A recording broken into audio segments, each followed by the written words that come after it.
415장 찬송하시겠습니다. 415장입니다.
묵상기도 하심으로 수요예배를 하나님 앞에 드리시겠습니다.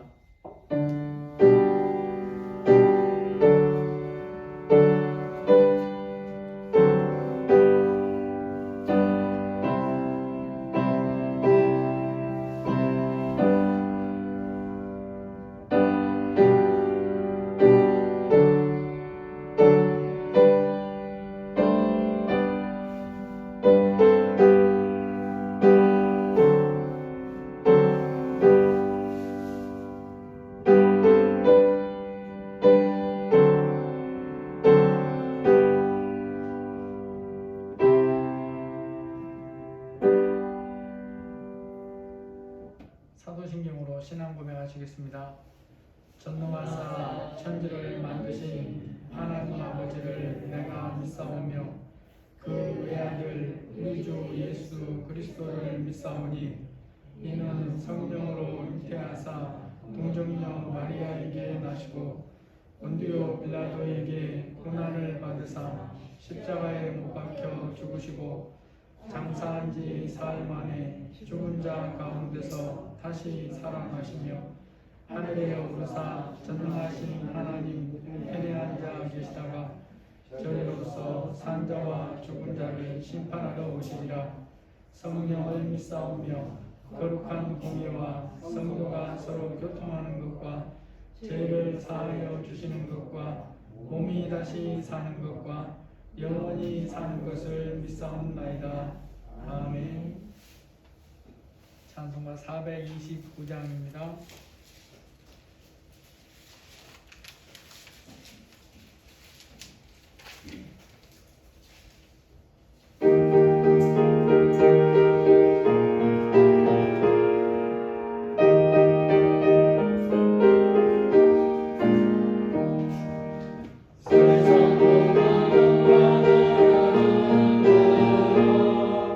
약한 마음 없이 가게 되네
시간 교회 예배를 위해서 기도하시고 우리 성도들을 위해서 우리 자녀들을 위해서 또 이 나라를 하나님이 불쌍히 여겨주시도록 제가 다 함께 기도하시겠습니다.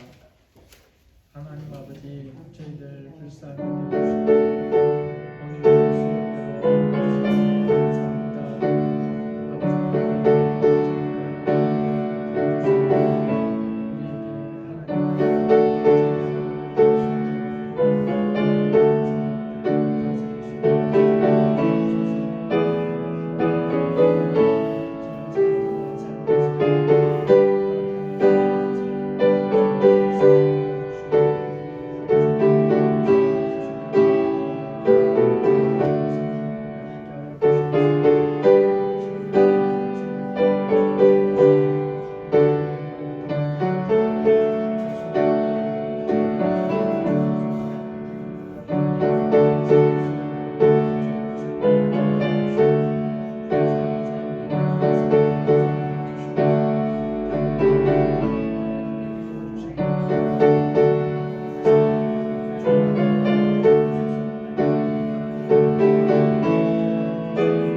하나님, 저희들이 시간 수요예배로 주님 앞에 모였습니다. 성령께서 함께하여 주시고 우리를 어린아이부터 어린이까지 각자의 머리 위에 성령으로 안수하시며 들을 귀와 깨닫는 마음을 부어주시고 영과 진리로 예배하게 하여 주옵소서. 예수님의 이름으로 기도합니다. 아멘. 하나님 말씀 출애굽기 18장 13절에서 27절입니다.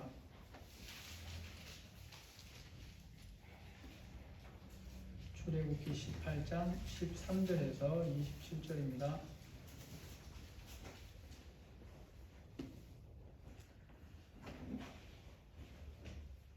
이튿날 모세가 백성을 재판하느라고 앉아있고 백성은 아침부터 저녁까지 모세 곁에 서 있는지라.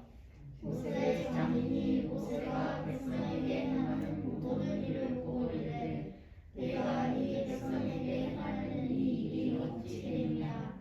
어찌하여 내가 홀로 앉아있고 백성은 아침부터 저녁까지 내 곁에 서 있느냐. 모세가 그의 장인에게 대답하되 백성이 하나님께 물으려고 내게로 오미라. 그들이 일이 있으면 내게로 오니 내가 그 양쪽을 재판하여 하나님의 율례와 법도를 알게 하나이다. 모세의 장인이 그에게 이르되 네가 하는 것이 옳지 못하도다. 너와 또 너와 함께한 이 백성이 일평 기력이 쇠하리니 이 일이 내게 너무 중하니라. 내가 혼자 할 수 없으리라. 이제 내 말을 들으라. 내가 네게 방침을 가르치리니 하나님이 너와 함께 계실지로다. 너는 하나님 앞에서 그 백성을 위하여 그 사건들을 하나님께 가져오며 그들에게 율례와 법도를 가르쳐서 마땅히 갈 길과 할 일을 그들에게 보이고 너는 또 온 백성 가운데서 능력 있는 사람들 곧 하나님을 두려워하며 진실하며 불의한 이익을 미워하는 자를 살펴서 백성 위에 세워 천부장과 백부장과 오십부장과 십부장을 삼아 그들이 때를 따라 백성을 재판하게 하라. 큰 일은 모두 내게 가져갈 것이요 작은 일은 모두 그들이 스스로 재판할 것이니 그리하면 그들이 너와 함께 감당할 것인즉 일이 내게 쉬우리라. 내가 만일 이 일을 하고 하나님께서도 내게 허락하시면 내가 이 일을 감당하고 이 모든 백성도 자기 곳으로 평안히 가리라. 이에 모세가 자기 장의 말을 듣고 그 운동할 때로 하여 모세가 이스라엘 무리 중에서 능력 있는 사람들을 택하여 그들을 백성의 우두머리 곧 천부장과 백부장과 오십부장과 십부장을 삼음에 그들이 때를 따라 백성을 재판하되 어려운 일은 모세에게 가져오고 모든 작은 일은 스스로 재판하더라. 모세가 그의 장인을 보내니 그가 자기 땅으로 가니라. 아멘. 어떤 나라든지 모든 나라에는 법이 있죠. 그리고 그 법을 따라서 재판을 합니다. 그래서 그와 관련된 법이 없으면 재판도 못합니다. 왜냐하면 재판이라는 게 다 그런 거기 때문에 그래요. 그런데 이제 법이라는 게 꼭 글자로 만들어져 있는 것만 법이라 그러지 않습니다. 무슨 법이 있냐? 영국 같은 나라는 글자로 만들어진 법보다 관습이 또는 관행이 법과 똑같은 역할을 하는 것이 많아요. 그래서 그런 나라는 불문법이라고 그러는데 안 만들어졌는데도 그게 법인 거죠. 법과 같은 대접을 받습니다. 오늘 본문에 보면 모세가 이와 같이 법처럼 관행처럼 여기면서 해오는 일이 있어요. 아주 중요한 일이 있습니다. 그것이 백성들 사이에 송사 문제를 재판을 해주는 거죠. 모세가 이 일을 하는 것은 자신이 당연히 해야 될 일입니다. 하나님께서 백성들을 이끌어가면서 그와 관련된 모든 일들을 다 맡겨줬기 때문에 백성들 사이에서 일어나는 모든 일에 가장 중요한 책임은 모세에게 있습니다. 그러니까 당연히 이런 것도 모세가 해결을 해주는 그런 자기 일이죠.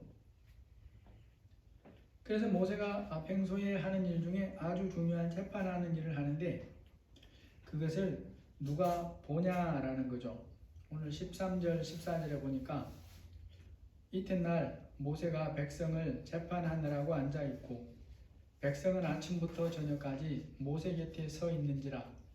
모세의 장인이 모세가 백성에게 행하는 모든 일을 보고라고 말합니다. 오늘 본문이 바로 여기에 관련된 건데요. 모세의 장인 이름이 이드로입니다. 그가 모세 있는 곳을 찾아왔어요. 이드로가 살고 있는 곳은 애굽에서 먼 미디안 땅이라고 하는 곳입니다. 어느 날 이드로가 모세를 찾아왔는데 오늘 18장 1절에서 3절 보면 모세의 장인이며 미디안 제사장인 이드로가 하나님이 모세에게와 자기 백성 이스라엘에게 하신 일 곧 여호와께서 이스라엘을 애굽에서 인도하여 내신 모든 일을 들으니라. 모세의 장인 이드로가 모세가 보냈던 그의 아내 십보라와 그의 두 아들을 데리고 왔으니 라고 말합니다. 우리가 아는 것처럼 모세는 애굽에서 도망한 후에 미디안에서 살았는데 그곳에서 40년을 살았고 그때 모세가 어디에서 살았습니까? 장인 집에서 살았죠. 장인의 집에 양을 기르면서 살았다라는 것입니다.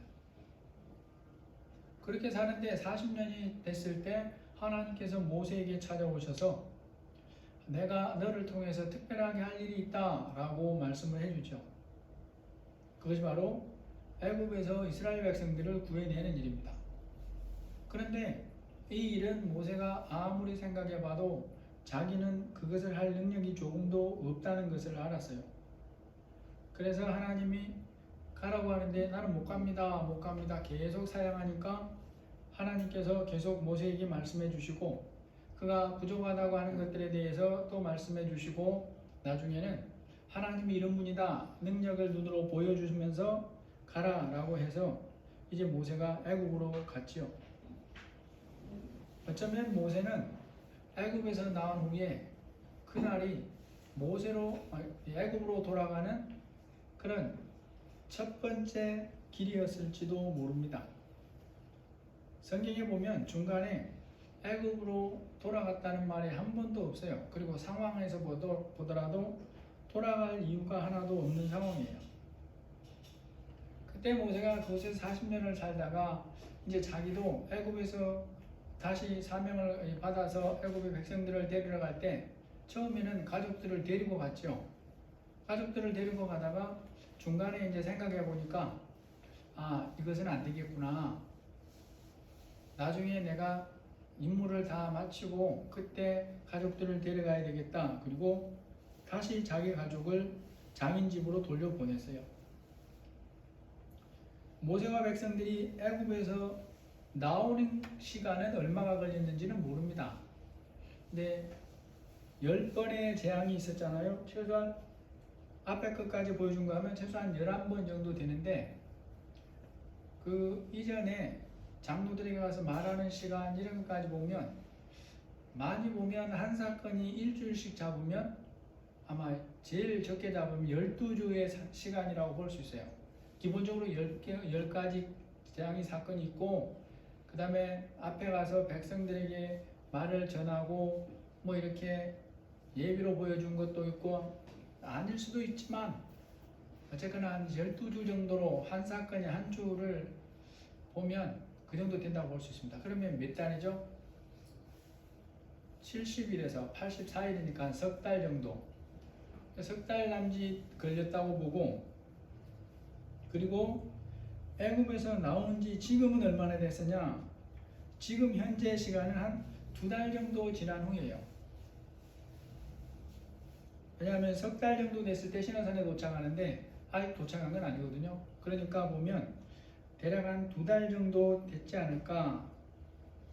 그럴 때에 소문이 벌써 미디안에까지 쫙 퍼진 거예요. 그래 모세의 장인이 들어보니까 자기 사유가 가서 한다고 하는 일을 실제로 다 했고 또 지금 홍해도 건너고 이제 어느 곳에 진을 치고 있다라고 하는 소식까지 들려오니까 이제 이드로가 아마 생각을 한 것 같아요. 사유가 바빠서 못 오니까 내가 그의 가족들을 데려다 줘야 되겠다. 그리고 이제 데리고 온 거죠. 모세가 장인에 대해서 어느 정도로 태도를 가지고 있는가라는 것을 통해서 그 사이가 얼마나 친밀한가를 볼 수 있습니다. 오늘 18장 7절 8절 보면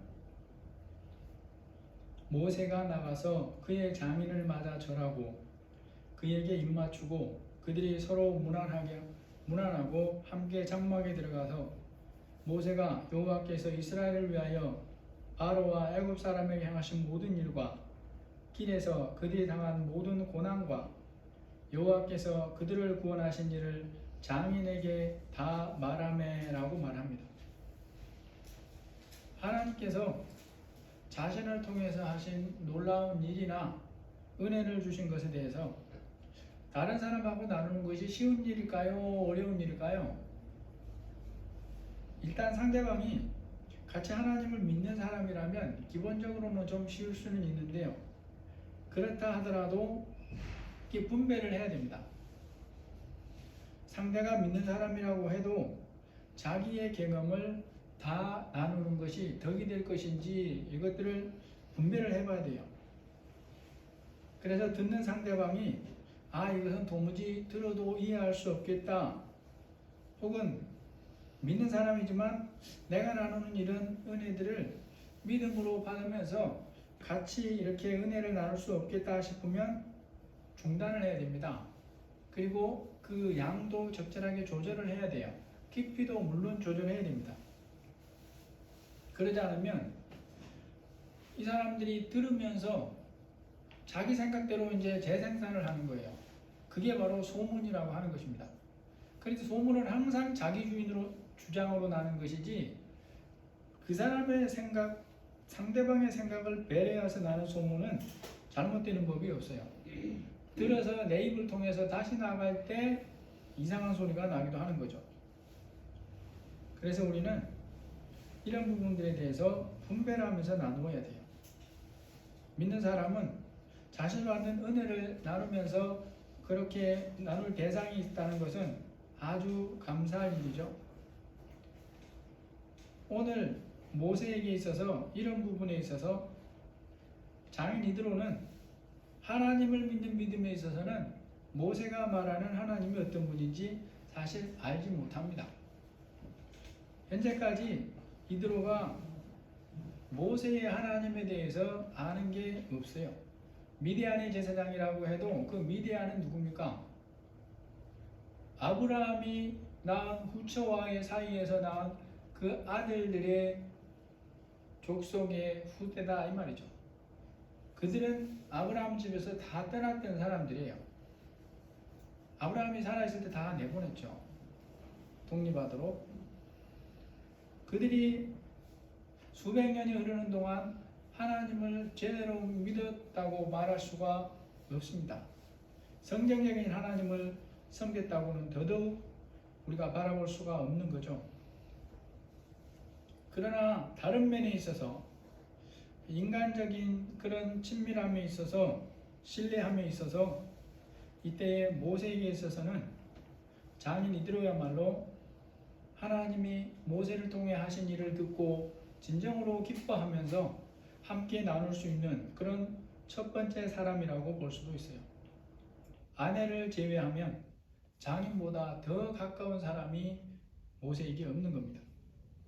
그러니까 그 장인을 맞이하면서 모세가 뭐합니까? 그 이스라엘의 200만이 자기를 따르는데 모세가 나가서 그의 장인을 맞아 절을 하고 그의 입 맞추고 그들이 서로 문안하고 그리고 장막에 들어가서 하나님께서 이런 일을 저를 통해서 또 이스라엘을 위해서 행하셨습니다 라고 하면서 확 나눈 거예요. 그러니까 이제 이드로가 어떻게 반응하냐? 9절에서 보면 이드로가 여호와께서 이스라엘에게 큰 은혜를 베푸사 애굽 사람의 손에서 구원하심을 듣고 이르되 여호와를 찬송하리로다. 너희를 애굽 사람의 손에서와 바로의 손에서 건져내시고 백성을 애굽 사람의 손 아래에서 건지셨도다.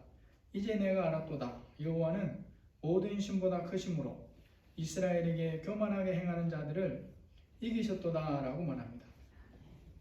물론 이때의 이 이드로의 고백이 성경적인 것은 맞지만 그의 신앙이 깊이 성장해서 하는 고백은 아니라는 것을 우리가 감안해서 들어야 돼요. 하지만 우리가 이 말씀에서도 생각해 볼 수 있는 것이 있습니다. 우리를 세상의 어려움에서 건져주실 분은 누굴까? 하나님밖에 없다라는 거죠. 하나님밖에 없다. 이드로조차도 모세가 간증하는 얘기를 듣고 이걸 바로 깨달았어요. 듣고 바로 깨달은 거예요. 여러분이 말씀을 읽거나 듣거나 성령의 감동을 듣고 하나님이 뭘 깨닫게 하시려고 하는가 할 때 바로 깨달을 수 있느냐? 우리 자신들을 한번 돌아볼 필요가 있다라는 것입니다. 이런 면에서 이드로는 아주 좋은 성품을 가지고 있어요. 하나님이 말씀하시는 것을 들을 때 깨달을 수 있는 그런 기가 있었고 그것을 정직하게 고백하면서 또 사위와 함께 기뻐할 수 있는 그런 지혜가 있는 사람이었다라는 것입니다. 이때 이드로의 신앙이 다 성장한 거라고 보면 절대로 안 되는 것이 이스라엘 백성들조차도 그렇게 많이 경험했는데도 아직도 그들이 견고한 믿음으로 성장한 게 아니잖아요. 그 이드로도 그런 거예요. 그럼에도 이드로는 사위를 신뢰하니까 그 사위를 통해 역사하신 하나님이라면 당연히 그 하나님을 그렇게 고백하고 믿어도 되는 분이다. 이걸 지금 깨닫고 있더라라는 거죠. 그러면서 함께 감사를 하고 있습니다. 이드로의 반응을 보면서 우리의 모습을 돌아볼 부분이 있어요. 내가 아는 어떤 사람이 하나님의 은혜를 누리고 이렇게 나누고 그렇게 할 때 우리는 어떤 모습으로 그것을 들어주는가 참 중요한 부분입니다. 그리스도인의 삶에서 형제를 세워가는 것이 뭔가 대단한 일을 통해서 하는 것은 경우는 별로 없습니다. 자신이 예수님을 닮아 성장해 가면서 진실한 마음과 태도로 형제를 대해주는 것이 그것이 아주 중요한 그런 부분이라는 거죠. 모세가 온 그곳에 와서 그곳에 온 이드로를 이제 대접하고 그 밤 거의 뭐 밤을 새다시피 얘기하지 않았겠어요? 그 많은 얘기가 금방 끝나겠습니까? 그런데 모세는 또 뭐가 있습니까? 자기 할 일이 있는 거예요. 자기 할 일. 그래서 또 열심히 일을 합니다. 장인이 늦음하게 일어나서 이곳저곳을 둘러보고 있죠. 그때 뭘 보느냐? 이튿날 모세가 백성을 재판하느라고 앉아있고 백성은 아침부터 저녁까지 모세 곁에 서 있는지라 모세의 장인이 모세가 백성에게 행하는 모든 일을 보고 그러면서 이제 이렇게 이곳저곳을 구경하고 있는데 장인이 보기에 모세가 언제까지 그 일을 하고 있습니까? 저녁까지 그 일을 하고 있는 거예요. 해가 다 서산에 넘어가는데도 그 일을 하고 있어요. 그러니까 물어봅니다. 14절에 보면 내가 이 백성에게 행하는 이 일이 어찌 됨이냐? 어찌하여 내가 홀로 앉아있고 백성은 아침부터 저녁까지 내 곁에 섰느냐? 이드로가 모세에게 묻는 것은 당연한 이유가 있어요. 왜냐하면 이드로가 알고 있는 지혜로 이것보다 더 나은 방법이 있기 때문이에요. 하지만 이드로는 그 자기 생각을 말하기 전에 먼저 모세에게 물어봅니다. 이것도 이드로는 지혜로운 사람이에요. 왜 그럴까요? 모세가 이런 모습으로 일하는 것보다 이드로가 생각하는 더 나은 방법이 있는데 그럼에도 이드로는 그것을 곧장 모세에게 말하지 않습니다. 그러면서 이드로가 알지 못하나 모세의 입장에서 보면 모세가 이런 일을 이런 방법으로 처리해야만 되는 사정이 있을 수 있죠. 그럴 만한 이유가 있을 수 있어요. 예를 들면 하나님께서 재판하는 일은 반드시 내가 하라 라고 했다면 그거 해야 되는 거죠.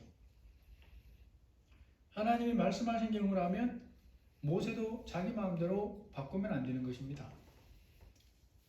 이대로 이런 모습에서 우리가 배워야 될 삶의 지혜가 또 있어요. 우리가 때로는 다른 사람에게 뭔가를 말해주고 싶을 때가 있어요. 그 사람이 하는 어떤 것을 보고 자신의 생각이 더 옳거나 틀림없이 옳다고 생각해서 말해주고 싶어서 입이 근질거리는 경우가 있다는 것입니다. 그러한 생각이 들 때 우리가 이드로를 생각해 보면서 지혜를 가져야 된다라는 거죠. 내가 마음으로 분명히 확신하는 것이지만 그럼에도 그것이 다 옳거나 더 나은 것은 아닐 수도 있는 거예요. 뿐만 아니라 그것이 다 옳고 더 옳아도 상대방의 입장이 어떠한가를 알아보고 그 다음에 말하는 것이 지혜다라고 하는 것을 우리는 이드로를 통해서 볼 수가 있는 거죠. 그래서 이드로는 자기 생각을 말하기 전에 먼저 모세의 입장을 물어본 거예요. 그러니까 모세가 15절 이하에서 말하죠. 백성이 하나님께 물으려고 내게로 옴이라. 그들이 일이 있으면 내게로 오나니 내가 그 양쪽을 판단하여 재판하여 하나님의 윤리와 법도를 알게 하나이다. 모세의 말을 들은 이후에 이제 이드로가 비로소 자기 생각을 말해줍니다. 모세의 장인이 그에게 이르되 내가 하는 것이 옳지 못하도다. 너와 또 너와 함께한 이 백성이 필경 기력이 세하리니 이 일이 내게 너무 중함이라 내가 혼자 할 수 없으리라. 우리는 이드로가 모세에게 말하는 뜻을 바르게 이해하기 위해서 그가 하는 것이 옳지 못하다거나 너무 중하다라고 하는 뜻이 뭔가도 바르게 알아야 됩니다. 이것을 바르게 이해하지 않으면 마치 모세가 말씀에 비추어서 무언가가 잘못되거나 잘못하고 있어서 이드로가 조언하는 것처럼 그렇게 여겨질 수 있어요. 이드로가 모세에게 내가 하는 일이 옳지 못하다라고 하는 것은 모세가 하는 일이 말씀에 비추어 잘못됐다는 뜻에서 하는 것이 전혀 아닙니다. 모세가 일처리를 하는 방법이 최선의 방법은 아니다 라는 뜻으로 하는 말이에요. 이러한 방법보다 더 나은 일처리 방법이 있다 라는 뜻에서 하는 말이라는 것입니다. 그리고 필경 기력이 세하리니 이 일이 내게 너무 중함이라 라는 것도 그래요. 내가 이 일을 하다가 완전히 기력이 딸려서 쓰러져서 잘못될 것이다 그런 뜻이 아니고, 이렇게 하게 되면 너도 하루 종일 아침부터 저녁까지 이 일을 하니까 지치고, 또 백성들은 그 일이 끊임없이 생기니까 계속 재판받으려고 줄 서서 기다리느라고 지치고 그렇게 될 것이다, 이런 정도의 말씀이죠. 그러면서 이드로가 자기 조언을 말하죠. 19절에서 이제 쭉 말합니다. 이제 내 말을 들으라.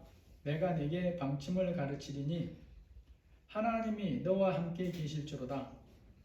너는 하나님 앞에서 그 백성을 위하여 그 사건들을 하나님께 가져오며 그들에게 율례와 법도를 가르쳐서 마땅히 갈 길과 할 일을 그들에게 보이고, 내가 만일 이 일을 하고 하나님께서 내게 허락하시면 내가 이 일을 감당하고 모든 백성도 자기 곳으로 평안히 가리라. 재판과 관련해서 이드로가 모세에게 하는 조언의 핵심이 있습니다. 먼저 모든 백성들에게 반드시 지켜야 할 가장 기본적인 것들을 가르치라 라고 말을 하는 거예요. 그러면 많은 부분에서 그들이 옳고 그름을 분별할 수 있다라는 거죠. 유치원이나 초등학교 저학년 때 교통신호에 대해서 가르칩니다. 아주 기본적인 것을 가르쳐요. 스스로 알고 바르게 횡단보도나 신호등에서 행동할 수 있도록 가르치는 거죠.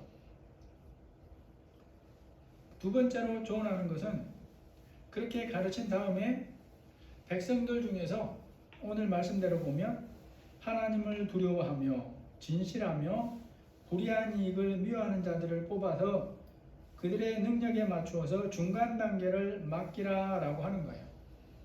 그래서 1000부장, 100부장, 50부장, 10부장을 삼아서 백성들이 재판할 것이 있을 때에 그들에게 먼저 재판을 하도록 해라, 이걸 조언하는 것입니다. 그래서 그들의 능력에 맞게 단계를 만들어서 재판을 하고, 그래도 그들 선에서 분별하기 어려운 것은 모세에게 가져와라, 이렇게 가르치라는 거예요. 그런데 이드로는 참 지혜롭다는 것이 이렇게 조언을 하지만 반드시 이렇게 해야 된다 라고 말하는 것도 아니에요. 모세가 이것을 두고 하나님 앞에 기도해 봐서 하나님이 허락하시면 그렇게 해라, 그러면 서로에게 유익할 것이다, 이렇게 조언합니다. 장인이 모세에게 하는 조언에 대해서 모세는 어떻게 반응합니까? 여기서 이제 우리가 살펴봐야 될 중요한 부분들이 있어요.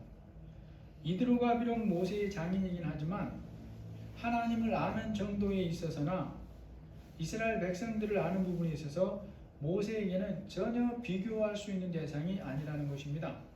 그런 모든 부분에서 모세의 능력은 이드로보다 월등하게 뛰어나요. 뿐만 아니라 만약 모세가 이러한 조언을 그대로 따르기로 결정을 하면 이스라엘 백성들 전체를 상대로 또 알려야 되기 때문에 이것이 누가 한 조언인가도 다 알려지게 됩니다. 말을 하게 되죠. 이러한 것은 사람의 생각으로 보면 모세에게 손해라고 할 수도 있어요. 자신의 권위와 지도력을 스스로 약화시키는 행동이라고 할 수도 있습니다. 아무리 개인적인 관계가 모세의 장인일지라도 일단 자기 장인은 하나님을 제대로 알지 못해요. 그러니까 그런 사람이 하는 조언을 그대로 따른다는 것은 오히려 모세의 부족만 드러나는 일일 수 있어요. 요즘 같다면은 수많은 언론들이 막 잡아 들어서 집어 뜯으려고 막 그럴 거예요. 안 맞다고 하면서. 생각을 해보세요. 이드로가 하나님을 압니까? 그런데 그가 하는 조언을 모세가 받아들인다고 생각을 해보세요. 더군다나 그것을 통해서 이스라엘 조직을 완전히 뒤집어 바꾸는 거예요. 그러니까 이게 얼마나 큰 일이겠어요. 사람 보기에는 그렇게 볼 수 있는 부분이, 그렇게 손해볼 수 있는 부분이 많아 보이는데도 불구하고 모세는 그러한 것 때문에 장인이 조언하는 방법을 외면하지 않습니다. 받아들여요. 모세는 하나님과 소통하는 사람이니까 이 일을 두고 장인이 조언한 대로 당연히 하나님 앞에 기도했을 것이고, 하나님이 원하시는 것이 뭔가를 들은 다음에 모세가 들은 경고 그대로 합니다. 24절에 보니까 이에 모세가 18장 24절에 보면 이에 모세가 자기 장인의 말을 듣고 그 모든 말대로 하여 이렇게 말합니다. 여러분, 직장에서 실무를 맡은 사람들이 때로 화가 나는 이유가 있어요. 상사나 다른 사람이 자신이 한 일을 인정해주지 않거나 자기 아이디어나 이런 것들을 가로채서 자기 공으로 돌릴 때, 그럴 때 화가 나죠. 자기가 한 일에 대해서 성취의 대가를 주지 않을 때 화가 납니다. 근데 모세는 인격적으로 어떤 사람입니까? 우리는 또한 모세를 통해서 이런 부분에서 배워야 할 교훈들이 있어요. 모세는 장인이 한 권고를 겉모습만 살짝 다르게 해서 마치 자신의 지혜인 것처럼 하고 백성들에게 말하는 게 아니에요. 성경이 그대로 기록을 하죠. 장인이 한 권고를 그대로 받아들였다라고 말씀을 하고 있습니다. 모세가 장인의 권고를 그대로 따랐다는 것을 말씀하고 기록도 해요. 그래서 이제 25절에 쭉 보면 모세가 이스라엘 무리 중에서 능력 있는 사람들을 택하여 그들을 백성의 우두머리 곧 천부장과 백부장과 50부장과 10부장을 삼음해 그들이 때를 따라 백성을 재판하되 어려운 일은 모세에게 가져오고 모든 작은 일은 스스로 재판하더라. 이드로가 가르쳐준 그대로 하죠. 오늘 말씀에서 우리가 이제 살펴볼 것들이 있습니다. 우리가 삶에 필요한 지혜를 얻는 데 대해서 하나님이 원하시는 지혜를 가지고 사는 삶에 대해서 우리가 깨닫고 적용해야 될 귀한 교훈들이 있어요. 먼저 생각해 볼 것은 그 지혜가 우리에게 주어지는 방법이 우리가 생각하는 것과 다른 부분도 얼마든지 있을 수 있다라는 것입니다. 하나님께서 모세에게 장인의 조언을 받는 이러한 일을 경험하도록 허락하시는 이유나 그것을 성경에 자세하게 기록하게 하신 이유가 뭘까라는 거죠.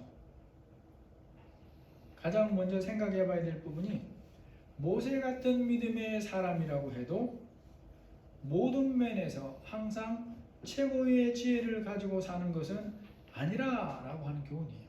이게 굉장히 중요한 교훈이에요. 이것을 다른 말로 하면 모세도 삶에 필요한 지혜를 얻는 부분에서 다 된 것이 아니라 앞으로도 계속해서 성장해 가야 할 사람이다 라고 하는 거죠.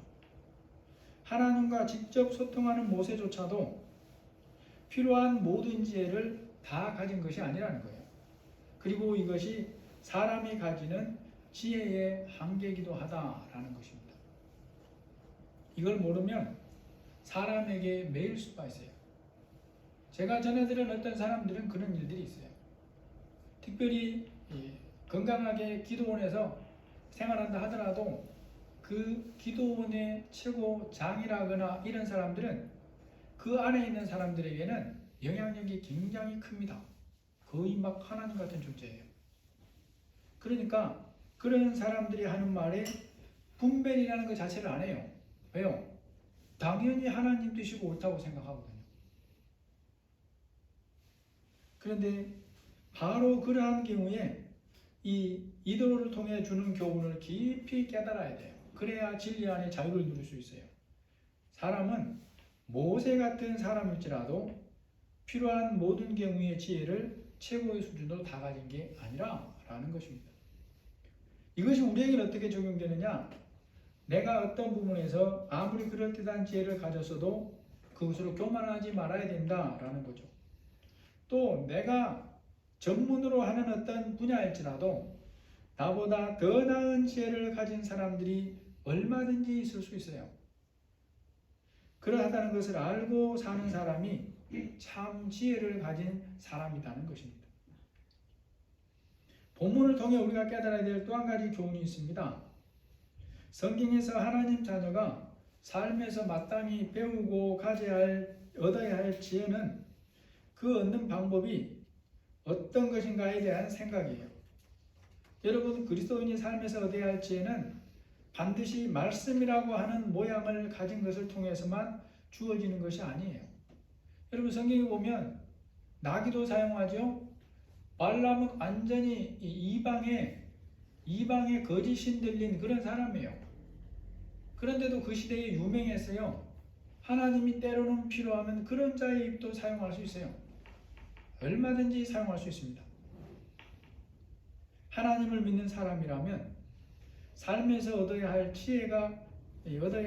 지혜인데 그 얻는 방법이 성경 말씀이라는 한 가지 옷만 입고 있어야 이것이 하나님 주신 지혜라고 인정되는 게 아니라는 거예요. 말씀의 지혜와 성격이 같으면 사람의 경험을 통해 주시는 것도 하나님이 주시는 것과 같은 그런 지혜예요. 레위기 19장 32절에 보면 너는 샘머리 앞에 일어서고 노인의 얼굴을 공경하며 라고 말합니다. 이게 뭔 뜻으로 주신 말씀이겠습니까? 여기서 샘머리는 당연히 흰머리죠. 노인은 나이가 많은 사람이죠. 이것은 경로사상을 가르치려고 하는 말씀이 아니에요.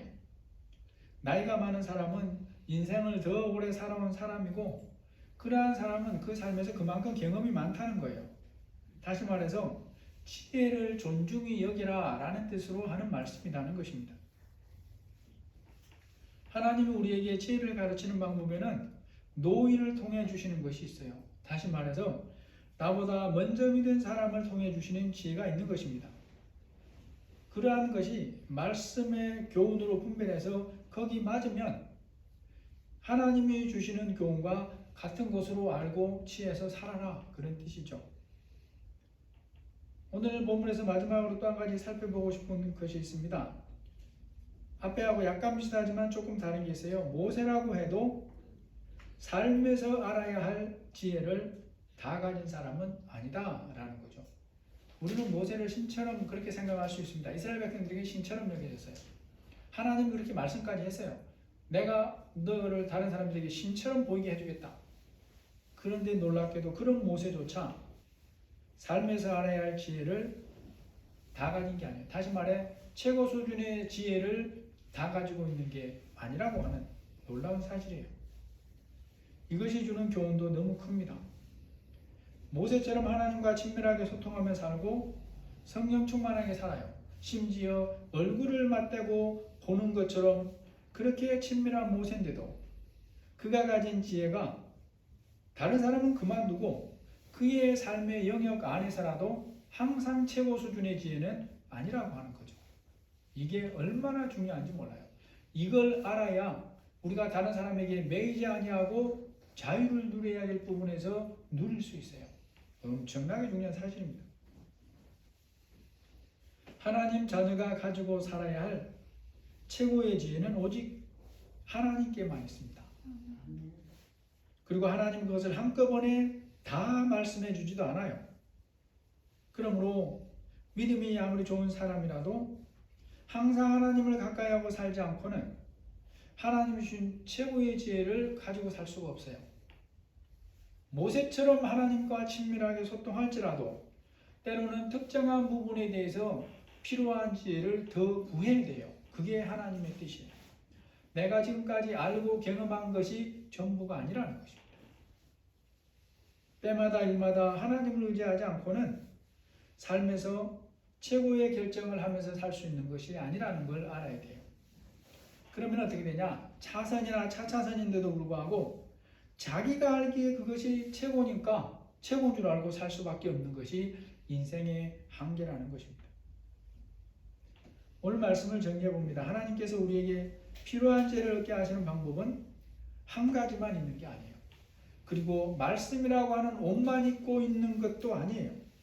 그래서 우리는 말씀을 알아야 되고 말씀으로 분별해야 되지만 열린 사고를 가지고 살아야 된다라는 것입니다. 날마다의 삶에서 성령님의 인도하심을 받아 사는 것보다 더 나은 지혜는 없습니다. 이런 삶이 되시기를 예수님의 이름으로 축복합니다.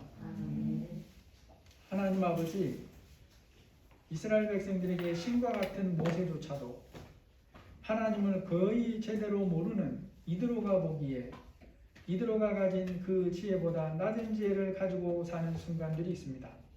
그것이 다른 일이 아니고 자기와 관련된 일인데도 그러합니다.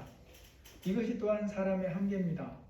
하나님 감사합니다. 우리도 그런 세상에서 살고 있음을 감사하고 또 우리가 이런 말씀으로 또 다른 사람들의 어떤 그런 말씀들도 하나님의 말씀의 교훈으로 분별하고 또 하나님께서 주시는 더 나은 지혜가 있다는 것을 항상 기억하고 겸손하게 주님 앞에 무릎 꿇으며 사는 우리 모두가 되게 하여 주옵소서.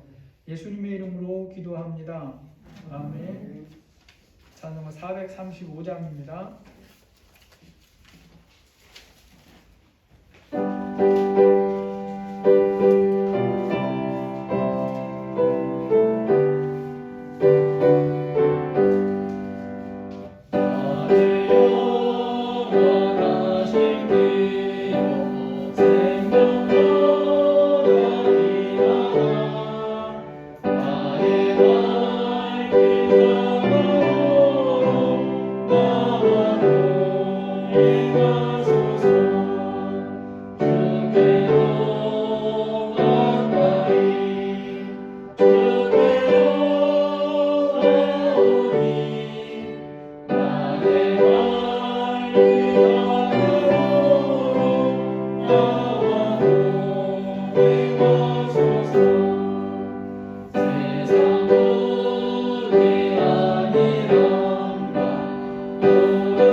주님이 가르쳐 주신 기도로 예배 마치겠습니다.